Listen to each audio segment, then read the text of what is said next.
ভাই আমাদের আর কি মুড সুইং হচ্ছে। আবহাওয়াকে দেখো, কথায় কথায় তো মুড সুইং করছে। অনেক বছর পর মনে হয় যে এরকম একটা আবহাওয়ার রূপ ধারণ আমি দেখতেছি, কথায় কথায় রূপ পাল্টাচ্ছে, একদম কথায় কথায় রূপ পাল্টাচ্ছে। গিয়েছিলাম গাছের নিচে কিছুটা দুন্দুল পাড়তে, তো সেখানে গিয়ে দেখি যে গাছের নিচে আম পড়ে আছে, দেখো কি লাল টুকটুকে আম, তাই না? আর সেই সাথে আবহাওয়াকেও দেখতে গেলাম যে আবহাওয়াটা লাগাইতেছো কি আবহাওয়া, তুমি তুমি কি করতেছো, বলতে পারবা এটা কোন কাল? কেউ বলতে পারবা না। ওনার ইচ্ছে হলেই উনি ধপাস করে সকালবেলা এক ধমক দেবে, অনেকগুলো গরম, তারপর আবার দুপুর হতে না হতেই মেঘ চলে আসবে, তারপর আবার দুপুরটা বৃষ্টি দেবে কিছুক্ষণের জন্য, তারপরে আবার মুডটা সুইং করে গরম করে দেবে। যখনই আবার দেবে ঝমঝম বৃষ্টি, ভাববা একটু চা খাবা, চা বানাতে মধ্যে দেখবা বৃষ্টি শেষ, আবার রাতে দেখবা ঠান্ডা পড়ে গেছে, কিনা কম্বলও লাগে তখন। মানে এটা কি কাল বোঝা বড় দায় হয়ে যাচ্ছে।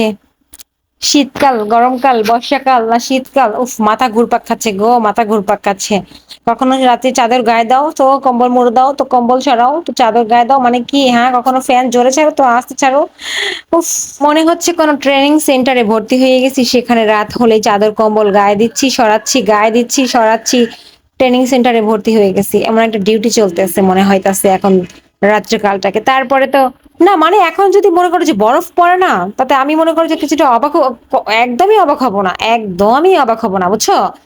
যা লাগাইছে আবহাওয়া আমার সাথে, মা গো মা। আচ্ছা, তোমাদের সাথে কি এরকম করতেছে নাকি শুধু আমারই মনে হইতেছে, এরকম ফিলিং হইতেছে যে এরকম হইতেছে?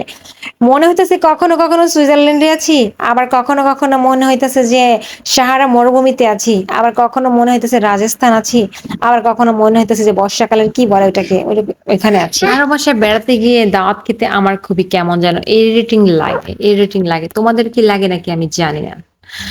মানে তুমি খাইতে বসবা, দেখবা গোটা ফ্যামিলি তোমার দিকে তাকাইয়ে আছে।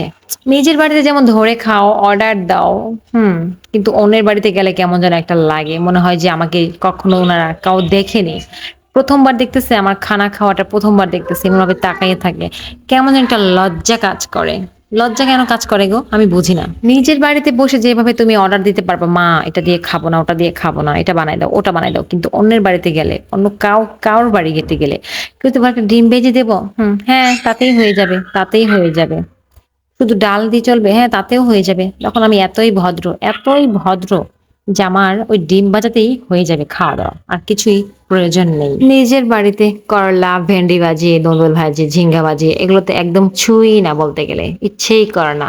তখন তো একদম গ্যাঞ্জাম শুরু করে দেয়, এগুলো কি খাওয়া যায়, এগুলো দিয়ে কিভাবে খায়, এগুলো মুখে কিভাবে দেবো, এগুলো তো স্বাদই নেই, এগুলো তো রুচি নষ্ট করে দিচ্ছে, মানে এরকম এরকম একটা অবস্থা করে ফেলি।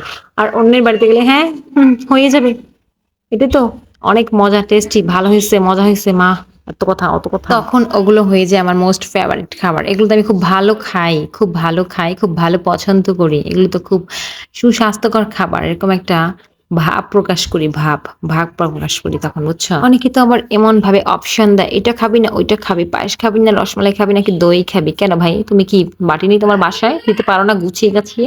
একটু একটু করে তো দেওয়া যায় সবকিছুই, না তাই না, যে এটা টেস্ট করো, ওটা টেস্ট করো, তা না, মানে অপশন দেয় কোনটা খাবি, এটা কেমন, কোন ধরনের আপ্যায়ন, বলো কোন ধরনের আপ্যায়ন, হ্যাঁ?